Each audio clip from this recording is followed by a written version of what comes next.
Hello everyone, দেখো আমি এখন গোলা রুটি ভাজছি। রাতের আজকে ডিনার এটাই, পায়েস আর গোলা রুটি। এটাকে আমি ময়দার করছি।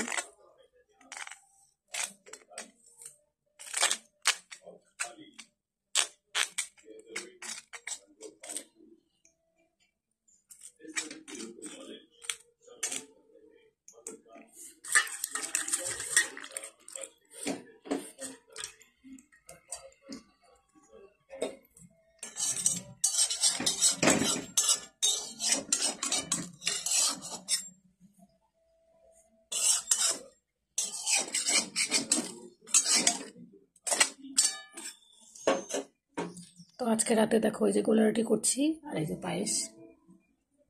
এটা আমার বরের আর আমার বেড়ে রেখেছি। এটা আজকে রাতে ডিনার করব। তো ভিডিওটা কেমন লাগলো, ভালো লাগলো অবশ্যই একটা লাইক করো। Tata, good night.